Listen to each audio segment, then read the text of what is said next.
Well, the short talk is this. I did a lot of math, I made a lot of money, and I gave almost all of it away.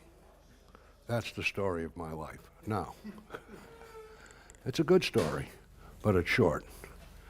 So, when I was a little boy, I liked math in the sense that I liked to, when I was 3 or 4 or something, like to double the numbers 2, 4, 8, 16, 32, etc. I got up to 1,024, and I said, enough of that. But I like doubling numbers. And when I was a little boy also, I was in my father was driving me, and he said he has to go to a gas station and get gasoline. I said, why do you need to get gasoline? He says, well, the car needs gasoline. I said, but you shouldn't need to have to get gasoline. You could just use half of what you now have, and then half of that, and half of that, and half of that, and you'll never run out of gas. Well, that was called Zeno's paradox, but of course it didn't occur to me that we wouldn't get very far either, but there it was. But I did always like math, and I went to MIT, and I took a graduate course right in my freshman year, which was puzzling to me. It was abstract algebra.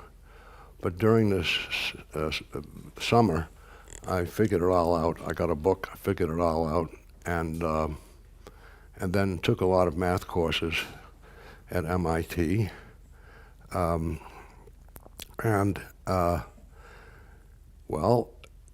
the field that I really liked was called differential geometry. How many of you have ever heard of differential geometry? Okay, the old folks know about differential geometry. Well, differential geometry is a study of curved spaces in many dimensions, typically with a metric on it, so you can see how far apart any 2 points would be. And I really like that field. And well, I went to Berkeley to get my, I graduated MIT in 3 years, so I stayed as a graduate student for a year. And then they told me, you should go to Berkeley. And I said, why should I go to Berkeley? They said, well, the great man in your field, differential geometry, a man named Chern, is just going to Berkeley, and you should work under Chern. So I said, okay. So I went out to Berkeley. Regrettably, Chern was taking a sabbatical leave that year, and so he wasn't there. So I worked with someone else, and that worked out fine. It was interesting working with this guy. I came up with a little theorem, and I showed it to him, and he said, oh, that's a nice little theorem. It puts in mind an open question, which I won't really describe to you, but don't work on that question. I said, why? He said, because it's too tough. This one worked on it and tried, and that one worked on it and tried. Well, of course, that just sort of got me going, and I said, okay, but I'm going to work on this problem. And I did, and I solved the problem, and I was very pleased with myself, and went back to teach at MIT and Harvard. But for reasons which I won't go into, I needed money. And I had borrowed money to invest in a company with some friends of mine, and I needed to pay it back. But there was a place in Princeton called the Institute for Defense Analyses, which was a highly classified place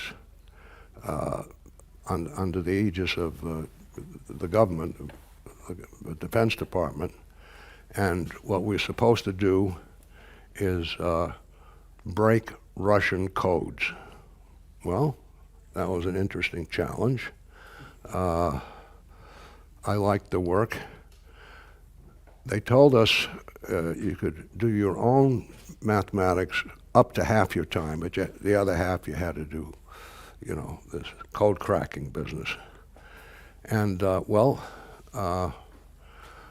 during that period, I was very interested in an area of mathematics called minimal surfaces. Does any of you know what a minimal surface is? Well, someone must know what a minimal surface is. Okay, so a minimal surface is a surface of minimal area with respect to its boundary.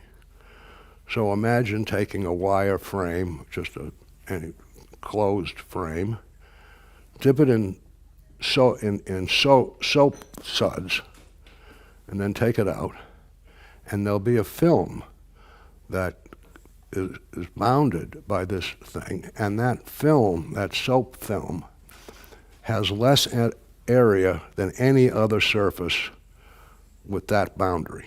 So that's a minimal surface. And the first Fields Prize winner back in maybe 1905 had proved that any such boundary would have a minimal surface, just one, and it would be smooth. It wouldn't have any points or anything like that. It would just be a nice, smooth surface. And as I said, he won the Fields Medal for that. And so I got interested in that area while I was there at the Institute for Defense Analyses.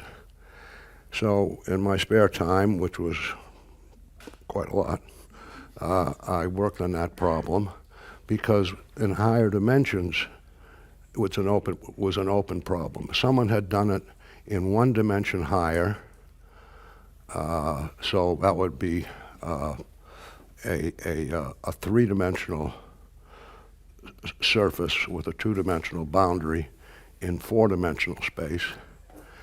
And but that's where it stopped. So I worked on that problem in higher dimensions and was lucky enough to solve the problem through ambient dimension 7. But in dimension 8, my proof didn't work.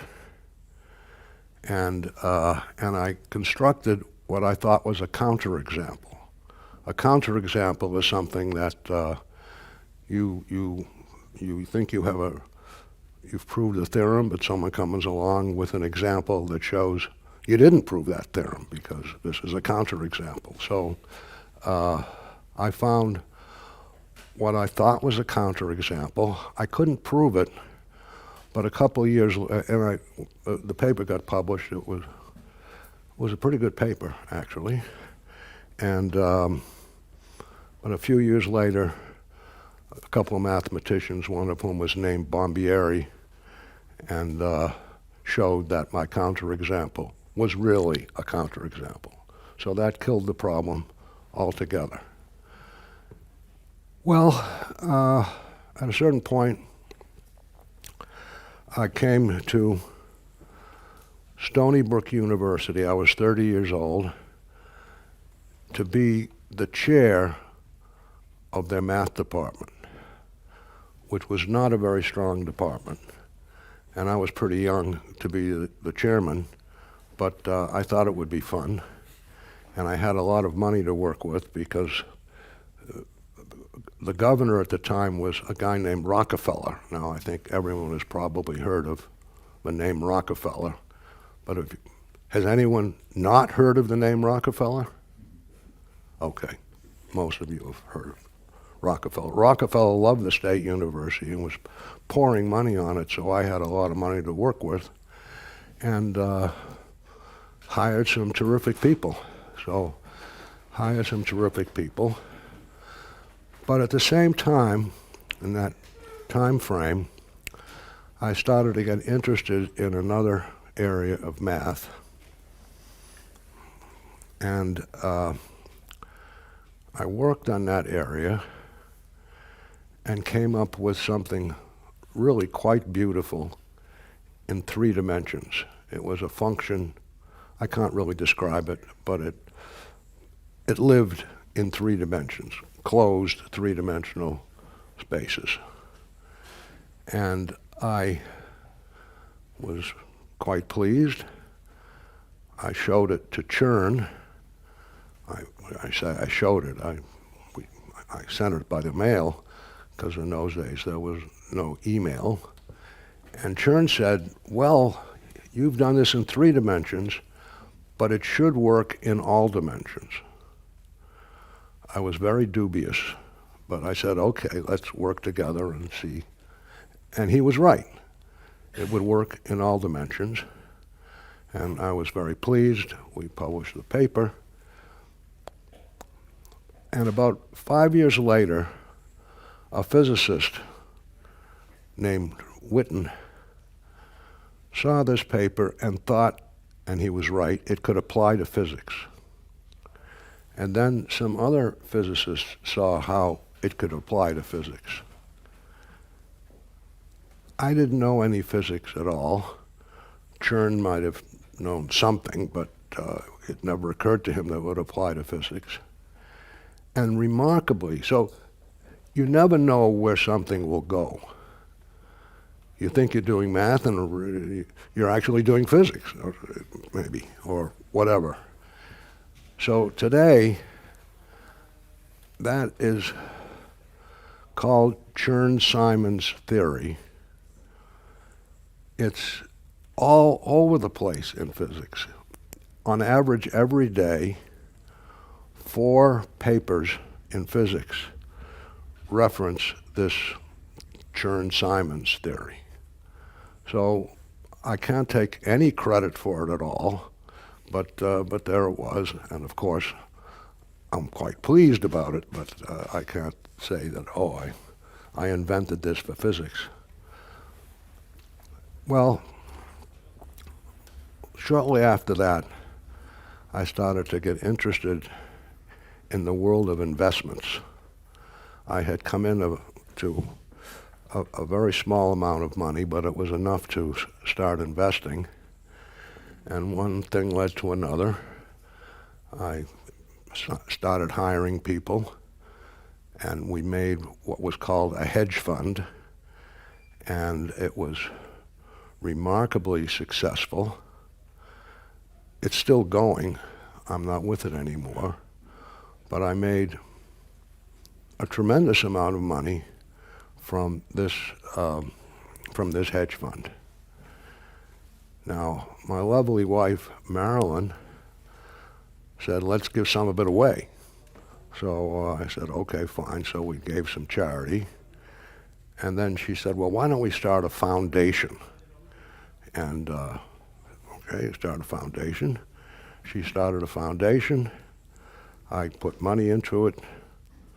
The good thing about putting money into a foundation is you can give the money away. You get the tax advantage, but it doesn't have to be spent immediately. So you can put money into the foundation and say, well, we'll see what we want to do with it tomorrow or next year or whatever. But it grew and grew and grew. So today,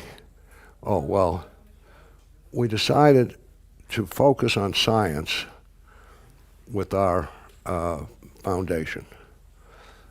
Focus on science. 90% of it should be science.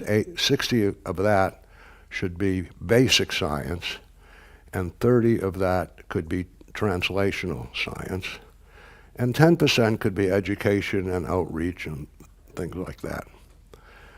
So today, that foundation is extremely large, and so most of the money that I made was put into the foundation.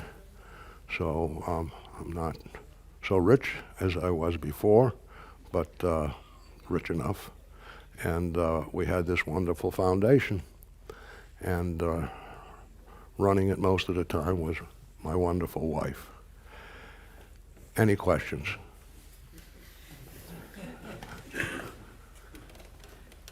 No questions? Yuri's there too. Yeah, Yuri is in the foundation. He just talked. The question, how did you manage to get such a wonderful wife? That's a very good question. I could go into that, but it's a long story, so so I won't. Any other questions? Okay, good luck to all of you.